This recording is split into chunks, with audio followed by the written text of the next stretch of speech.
Good morning. Amaya arts classes में आपका स्वागत है। अमाया आर्ट्स क्लास भवानीपुर जिरात में वोमेंस कॉलेज के पास हनुमान मंदिर है, उसी के पास यह कोचिंग संस्थान है। यहाँ पे आर्ट्स की क्लास चलाई जाती है और जीके जीएस की भी क्लास चलाई जाती है। तो यह जो हमारा वीडियो है वो इतिहास के यानी क्लास 12 के इतिहास के चैप्टर 5 का वीडियो है। इतिहास के चैप्टर 5 यानी दूसरा भाग, 3 बुकें हैं हिस्ट्री के, पहला दूसरा तीसरा, तो ये दूसरे भाग का पहला चैप्टर है।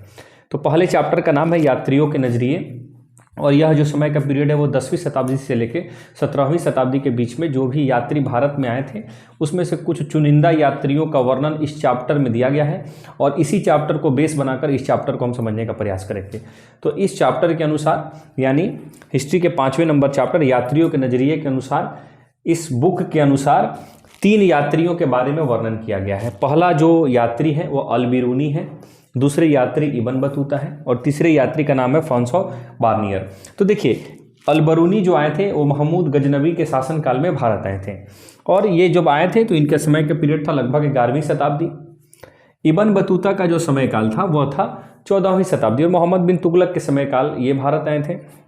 और फ्रांसवा बार्नियर जो हैं ये शाहजहां और औरंगजेब के बीच में आए हुए थे।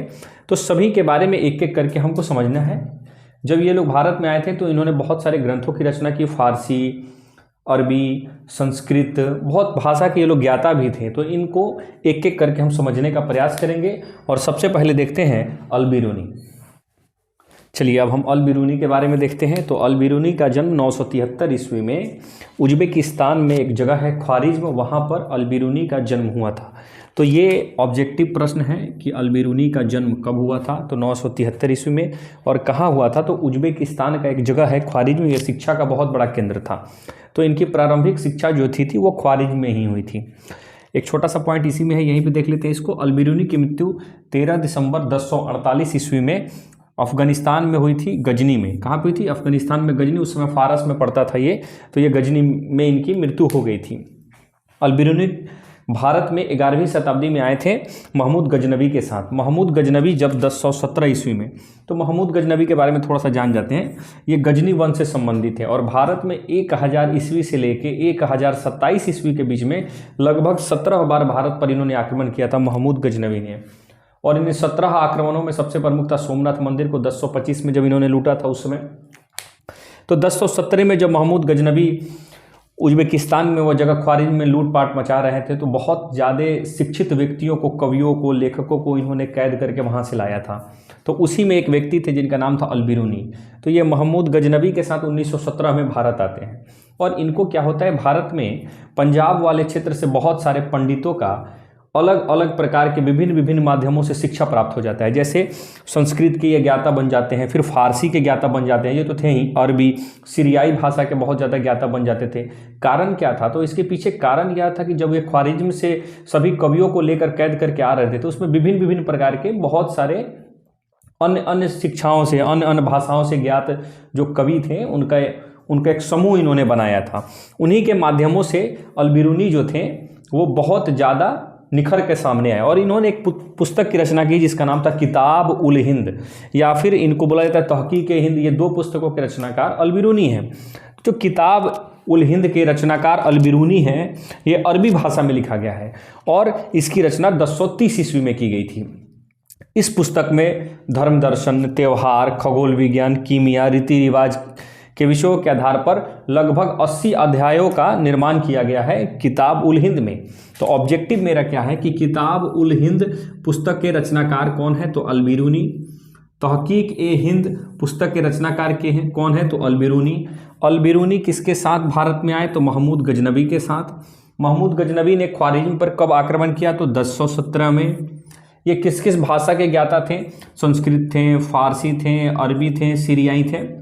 इसके अलावा एक और चीज़ समझ जाइए, अगर अल-बिरूनी का चरित्र चित्रण करने के लिए लघुतरीय दे दिया, तो ये जो छोटा छोटा पॉइंट आपको दिख रहा है ये सभी मिला के आप लघुतरीय का निर्माण कर सकते हैं अल-बिरूनी के बारे में। अल-बिरूनी ने 1017 से लेके जितनी बार महमूद गजनवी ने भारत पर आक्रमण किया था उस सभी में, लगभग सभी में अल-बिरूनी महमूद गजनवी के साथ था। और महमूद गजनवी ने 1017 से 1020 ईस्वी के बीच इसको एक आदेश दिया था श्रीलंका में जाने का। तो महमूद गजनबी ने अल-बिरूनी के श्रीलंका भेजा कब? तो ये पीरियड था 1017 से 1020। एग्जाम में क्या सवाल आएगा कि निम्नलिखित में से किसे महमूद गजनबी ने श्रीलंका भेजा था? ऑप्शन रहेगा अल-बिरूनी, इब्न बतूता, बार्नियर, बहुत सारा हो सकता है। तो अल-बिरूनी ने कुल 146 पुस्तकों की रचना की है, जिसमें से कुछ प्रमुख हैं, जैसे 35 खगोल शास्त्र पर निर्माण है, 23 ज्योतिष शास्त्र पर है, 15 गणित पर है, 16 साहित्यिक स्रोतों पर आधारित है और बाकी अन्य अन्य क्षेत्रों में इन्होंने अपने पुस्तकों की रचना की है। तो ये अल-बिरूनी का पूरा चरित्र चित्रण है। अगर लघु उत्तरीय आता है तो इतने का ब्यौरा कर लीजिए, स्क्रीनशॉट मार के इसको लिख लीजिए। और अगर लघु उत्तरीय आ रहा है तो 40 से 60 शब्दों में, दीर्घ उत्तरीय आ गया तो 100 शब्दों में उसको लिख लेना है। तो जो भी बातें लिखी गई है वो अल-बिरूनी से संबंधित है। जन्म, मृत्यु, किसके साथ आया, कब आया, किताबुल हिंद, तहकीक हिंद, कितने पुस्तकों की रचना की है, किस शताब्दी में आया, ये सभी ऑब्जेक्टिव प्रश्न के साथ साथ लघुत्तरीय प्रश्नों का भी काम ये करेगा। अब अल-बिरूनी के बाद देखते हैं हम इब्न बतूता के बारे में। दूसरा जो यात्री है उसका नाम है इब्न बतूता। अब इब्न बतूता के बारे में हम देखते हैं, इसका स्क्रीनशॉट ले लीजिए और लिख लीजिए। चलिए, अब दूसरा यात्री है जिसका नाम है इब्न बतूता। और इब्न बतूता जितने भी भारत में मुसलमान यात्री आए थे उस सभी मुसलमान यात्रियों में सबसे महान यह व्यक्ति था जिसका नाम था इब्न बतूता। इसका जन्म 14 फरवरी 1304 में पूर्वी अफ्रीका का एक जगह था मोरक्को, और जिस नगर में इसका जन्म हुआ था उसका नाम है तंजियर। यहाँ पर इसका जन्म हुआ था। तो पूछता है कि इब्न बतूता कहाँ का निवासी था? तो मोरक्को का निवासी था। जन्म तो नहीं पूछता है, देख लीजिएगा 1304 ईस्वी में। इसकी मृत्यु 1369 ईस्वी में मोरक्को यानी वहीं पर हो गई थी। इसके बारे में देखिए, ये बहुत ही शिक्षित व्यक्ति था और इसको भ्रमण करने में काफ़ी मन लगता था। जैसे 21 वर्ष की अवस्था में ही इन्होंने मक्का का दौरा कर दिया था, और मक्का मुसलमानों का सबसे पवित्र जगह माना जाता है। और वहाँ से कुछ लोगों से मिलने के बाद इसने क्या किया, भारत में एक शासक था जिसका नाम था मोहम्मद बिन तुगलक। इसके बारे में बहुत ज़्यादा सुना था कि बहुत गुणी व्यक्ति हैं, बहुत अच्छे व्यक्ति हैं। तो इसके लालसा हो रही थी कि वह भारत जाए, इस सुल्तान से मिले। तो वो भारत 14वीं शताब्दी में 1333 ईस्वी में आ रहा है। भारत 14वीं शताब्दी में 1333 ईस्वी के आसपास आ रहा है और मोहम्मद बिन तुगलक से इसकी मुलाकात हो रही है। इसकी विद्वत्ता को देखकर मोहम्मद बिन तुगलक ने इसे दिल्ली का काजी या न्यायाधीश नियुक्त कर दिया और दिल्ली के काजी के पद पर यह 18 माह तक उपस्थित रहा। इसके अलावा काफ़ी दिनों तक दिल्ली के काजी पद पर रहने के कारण इसकी दुश्मन की संख्या बढ़ गई और महाराजा के पास यानी सुल्तान के पास, मोहम्मद बिन तुगलक के पास इसके बारे में कुछ गलत बातें पहुंचने लगी थी, जिसके कारण मोहम्मद बिन तुगलक और इब्न बतूता के बीच कटुता की भावना प्रकट हो गई। इसके फलस्वरूप क्या हुआ, इब्न बतूता ने इसको दिल्ली के काजी के पद से हटा दिया और चीन में मंगोल शासक, उसका एक मित्र था मंगोल शासक, उसको अपना राजदूत बनाकर ये चीन भेजता है। तो मोहम्मद बिन तुगलक ने 1342 ईस्वी में इब्न बतूता को चीन की यात्रा के लिए भेजता है अपना दूत बनाकर। तो कब भेज रहा है? तो 1342 में। किसको भेज रहा है? तो इब्न बतूता को। और कहाँ भेज रहा है? तो चीन भेज रहा है अपना राजदूत बनाकर। चीन जाने के क्रम में इसको बहुत ज़्यादा समस्याओं का सामना करना पड़ा।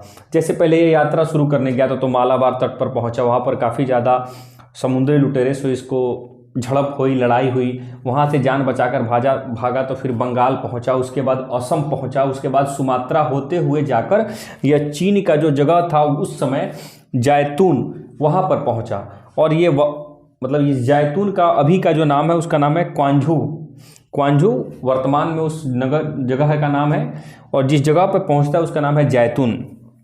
बहुत दिनों तक चीन में न रहकर यह 1347 ईस्वी में वापस आ गया। भारत आने के बाद इसने अपना अंतिम समय मोरक्को में ही बिताया। 1369 ईस्वी में इसकी मृत्यु हो जाती है। इसके द्वारा इसकी यात्रा वृत्तांत यानी भारत में मोहम्मद बिन तुगलक का शासन या फिर इसकी जो भी यात्रा थी, मक्का से भारत में आना, फिर चीन जाना, इसके सभी यात्रा वृत्तांत का चर्चा रेहला नामक पुस्तक में की गई है। एग्जाम में पूछता है कि रेहला नामक पुस्तक की रचना किसके द्वारा की गई है? तो इब्न बतूता के द्वारा की गई है। इब्न बतूता कहाँ का निवासी था? तो मोरक्को का निवासी था। इसके अलावा इब्न बतूता किसके शासनकाल में भारत आया था? तो मोहम्मद बिन तुगलक के शासनकाल में भारत आया था। कब आया था? तो 1333 ईस्वी में आया था। चीन कब गया था? तो 1342 ईस्वी में गया था। किसका दूत बनकर? तो मोहम्मद बिन तुगलक का दूत बनकर। जगह कौन था? जैतून का क्वांझू। वापस कब आ गया? 1347 ईस्वी में। अगर इब्न बतूता का चरित्र चित्रण करने के लिए लघु उत्तरीय प्रश्न आ जाता है तो इसको स्क्रीनशॉट मार के लिख लीजिए, इससे आपका काम चल जाएगा।